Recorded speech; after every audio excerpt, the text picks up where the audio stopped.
హృదయాలే సింహాసనంగా, ప్రజా వేదికలే పోరాట భూమిగా, ప్రజలు పలికేటువంటి నీరాజనాలే తను సంపాదించినటువంటి ఆస్తిపాస్తులుగా భావించి ఎంతో వైవిధ్యంగా రాజకీయ పఠనాలని తిరిగి రాస్తున్నటువంటి king of politics, the visionary, victory leader, మన గౌరవనీయ ముఖ్యమంత్రి గారు శ్రీ యనమల రేవంత్ రెడ్డి గారిని మాట్లాడవలసిందిగా రిక్వెస్ట్ చేస్తున్నాము.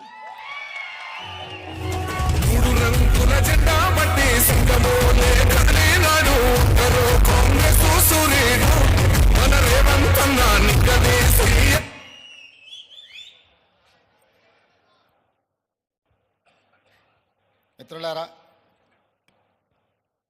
ఈరోజు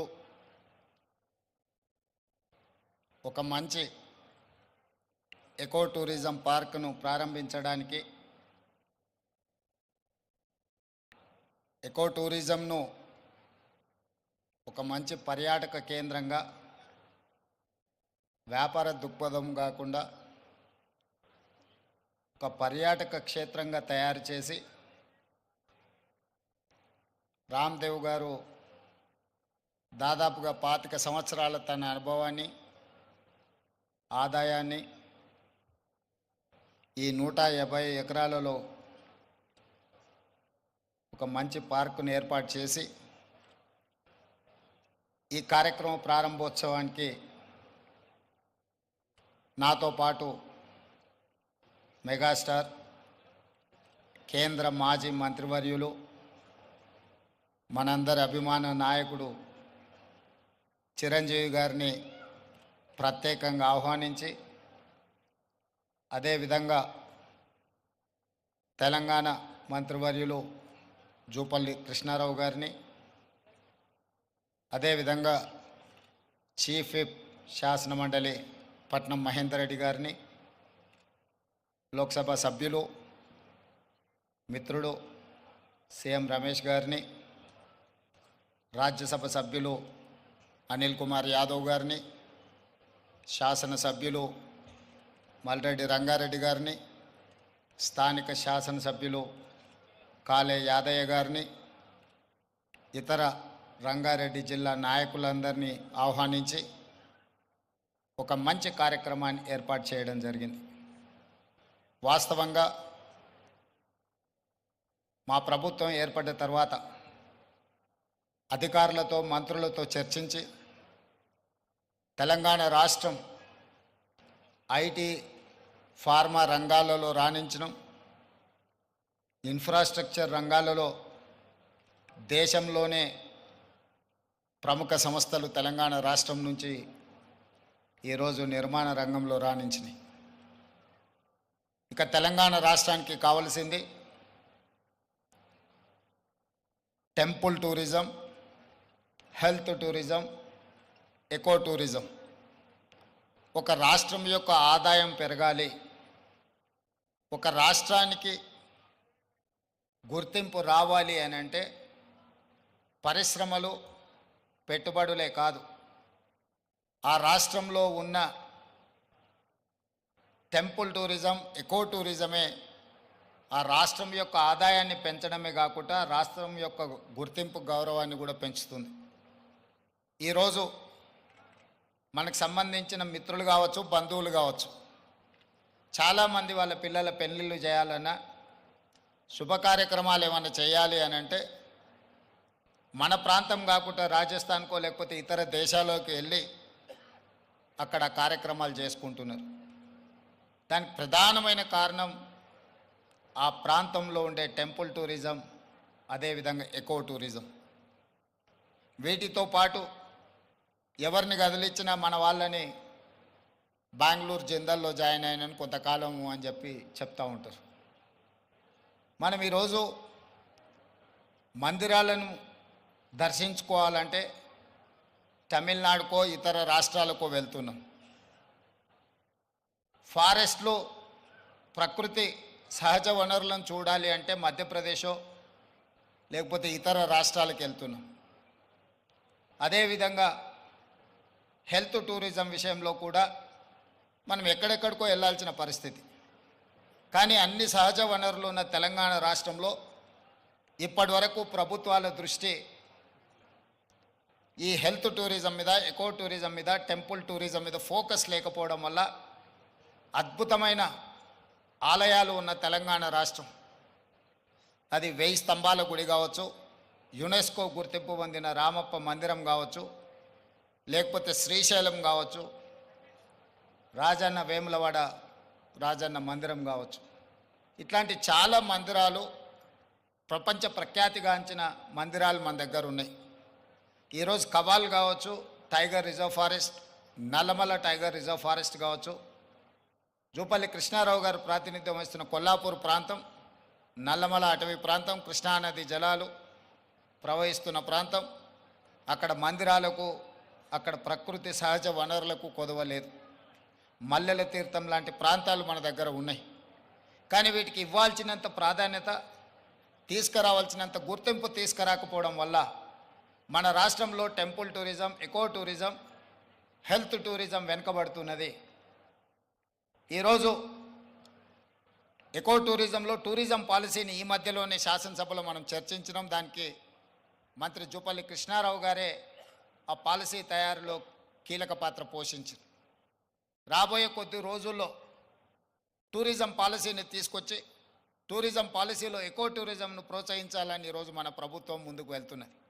కానీ ప్రభుత్వానికంటే ముందే ఎకో టూరిజం ఈరోజు రామదేవరావు గారి ఏర్పాటు చేసిన 150 ఎకరాలలో ఒక అద్భుతాన్ని సృష్టించిండు.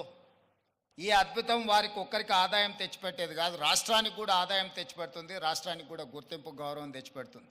ఈరోజు మనం మొక్కలు కొనాలంటే గోదావరి జిల్లాలకు వెళ్ళాల్సిన పరిస్థితి. ఎవరైనా జూబ్లీహిల్స్, బంజారాహిల్స్ లేదా ప్రముఖులు ఎవరైనా ఇల్లు కట్టుకుంటున్నారు అని అంటే గోదావరి జిల్లాల నుంచి మొక్కలు తెప్పించుకునే పరిస్థితి నుంచి ఈరోజు వికారాబాద్, చెవెళ్ళ ప్రాంతం నుంచే ఎవరు ఇల్లు కట్టుకోవాలన్నా, ఇంతకుముందు పెద్దలు చిరంజీవి గారు చెప్పారు, 20 సంవత్సరాల క్రితమే వాళ్ళు ఇల్లు కట్టుకున్నప్పుడు జూబ్లీహిల్స్లో ఒక ప్రత్యేకమైన మొక్కల్ని పెట్టాలి అంటే రామ్దేవ్ గారి దగ్గర నేను తీసుకున్నాను. ఇది ఇంకా అభివృద్ధి పదం వైపు నడవాలి. ఈరోజు ఇక్కడ జరిగిన అభివృద్ధి, ఇక్కడ మన కళ్ళకు కనిపిస్తున్నది 30%. నేను అనుకోవడం ఇంకొక సంవత్సరంన్నర తర్వాత ఇది ఒక అద్భుతమైన పర్యాటక క్షేత్రంగా మారుతుంది అనడంలో ఎలాంటి సందేహం లేదు.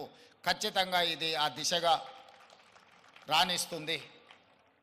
ఇక్కడ మేము కొంతనే చూసినాం, మిగతా ఏర్పాట్లు కూడా అద్భుతంగా చేస్తున్నారు. దీంతో పాటు ఇంతకుముందే మా యాదయ్య గారు చెప్తున్నారు, వికారాబాద్కి హవా లాఖో రూపాయి కా దవా అని. వికారాబాదులో ఉన్న అడవిని ఆనాడు నిజాం సర్కార్ మెడిసినల్ ప్లాంట్స్ పెట్టి, మీకు మొత్తం తెలంగాణ రాష్ట్రంలో ఉండే టెంపరేచర్ కంటే చిరంజీవి గారు వికారాబాద్లో వికారాబాద్ అటవీ ప్రాంతంలో 2-3% టెంపరేచర్ తక్కువ ఉంటుంది.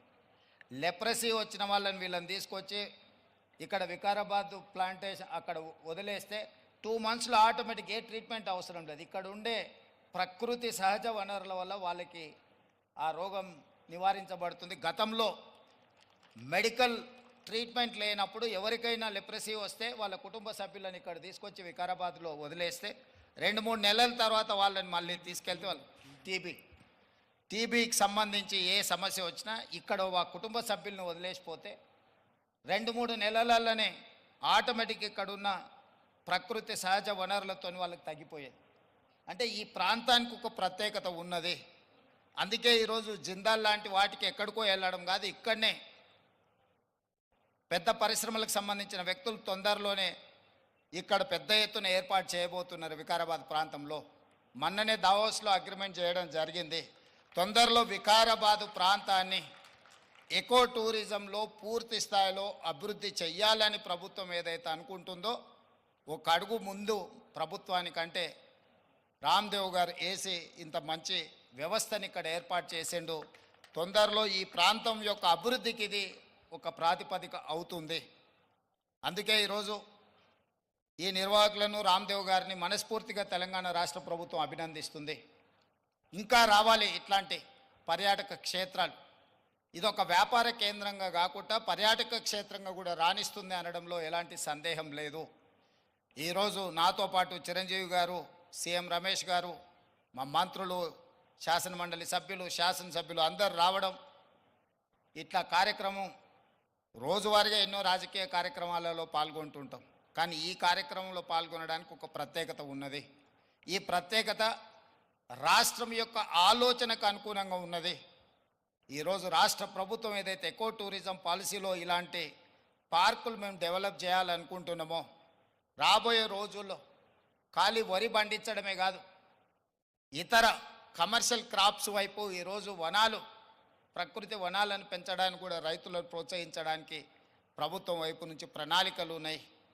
వాళ్ళందరికీ కూడా ఇలాంటి వ్యాపార కేంద్రాలు ఉంటే రైతులు పెంచే మొక్కల్ని కొనుగోలు చేయడానికి అవకాశం ఉంటుంది. 1,000,000 మొక్కల్ని తెలంగాణ రాష్ట్ర ప్రభుత్వం పెట్టాలంటే ఎక్కడనో ఒకడ గ్రామాల దగ్గర ఆ మొక్కలను పెంపడానికి క్షేత్రాలు ఇస్తున్నాం.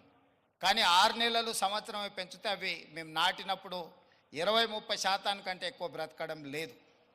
అందుకే రాబోయే రోజుల్లో మా మంత్రి గారికి సూచన చేస్తున్నా, అదేవిధంగా ఫారెస్ట్ మినిస్టర్ గారికి కూడా నేను ఆదేశాలు ఇస్తా. 2-3 సంవత్సరాలు పెంచిన మొక్కల్ని తీసుకెళ్ళి నాటితే మొక్కలు బతకడానికి ఎక్కువ అవకాశం ఉంటుంది. కానీ మరి రైతు 2-3 సంవత్సరాల ఆదాయం లేకుండా ఉండాలి అని అంటే రైతు బ్రతకం కూడా కష్టమవుతుంది.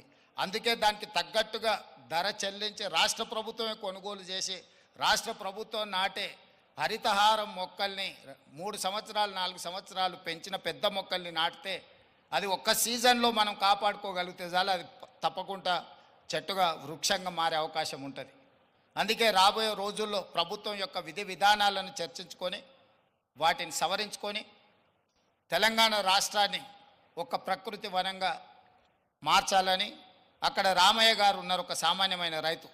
మీరందరూ వారు ఎవరో అనుకోవచ్చు. రామయ్య గారు ఆయన ఒక వ్యవసాయ కుటుంబం నుంచి వచ్చి మొక్కలు నాటే కార్యక్రమంలో భారత ప్రభుత్వం వారికి పద్మశ్రీ అవార్డు ఇచ్చింది. చిరంజీవి గారు రాణిస్తే చిరంజీవి గారికి పద్మభూషణ్ ఏ విధంగా ఒక రంగంలో రాణిస్తే ఇచ్చిండ్రో, ఒక రైతుకు కూడా మొక్కలు నాటడంలో రాణించినందుకు రామయ్య గారికి ఆ గుర్తింపు వచ్చింది. ఖమ్మం జిల్లాలో ఒక మారుమూల ప్రాంతంలో ఉండే ఒక వ్యవసాయ రైతు మొక్కలు నాటడం వల్ల పద్మశ్రీని సాధించిండు. అంటే ఒక కమిట్మెంట్, డెడికేషన్ ఉంటే ఈ ప్రభుత్వాలు గుర్తిస్తాయి, ప్రోత్సహిస్తాయి. రామయ్య గారు లాంటి వాళ్ళని మనం ఆదర్శంగా తీసుకోవాలి. అందుకే ఈ మధ్యకాలంలో కేంద్ర ప్రభుత్వాన్ని కలిసినప్పుడు మాకే నాంపే ఎక్ పేట్ అంటే తల్లి పేరు మీద విద్యార్థులందరూ ఒక మొక్కను నాటి దాన్ని సంరక్షించాలనే ఒక విధానాన్ని ముందుకు తీసుకొస్తున్నాము. ప్రతి విద్యార్థి తమ కన్న తల్లి పేరు మీద ఒక మొక్క నాటి ఆ స్కూల్లో ఆ మొక్కను కాపాడితే కొన్ని లక్షలాది కోట్లాది మొక్కల్ని ప్రతి సంవత్సరం మనం పెంచుకుంటూ పోవచ్చు. ఇట్లాంటి వినూత్నమైన కార్యక్రమాలను ప్రభుత్వం తీసుకురావాలనుకుంటుంది. తొందరలోనే ఈ విధి విధానాలతో ముందుకు వస్తాం. ఏది ఏమైనా రామ్దేవ్ గారిని మనస్ఫూర్తిగా అభినందిస్తున్నా. ఒక మంచి పర్యాటక క్షేత్రంగా దీన్ని తీర్చిదిద్దండి. ప్రభుత్వం వైపు నుంచి అవసరమైన సహకారం తప్పకుండా ప్రభుత్వం అందిస్తుంది. మంత్రి జూపల్లి కృష్ణారావు గారు, స్థానిక శాసనసభ్యులు యాదయ్య గారు, మహేందర్ రెడ్డి గారు ఉన్నారు. ఏదైనా స్థానికంగా అంశాలు ఉన్నా కూడా వారు మీకు సంపూర్ణమైన సహకారాన్ని అందిస్తారని తెలియజేస్తూ మీ అందరి దగ్గర సెలవు తీసుకుంటున్నారు. ధన్యవాదాలు మిత్రులారా.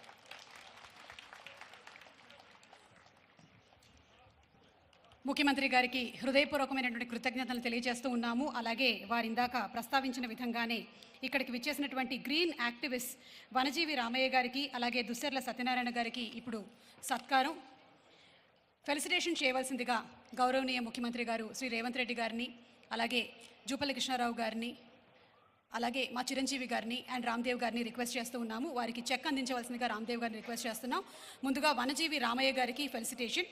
ఆయన వనజీవి రామయ్య కాదు, ధన్యజీవి రామయ్య, భారతమాత కడుపున పుట్టినటువంటి పద్మశ్రీ రామయ్య గారు.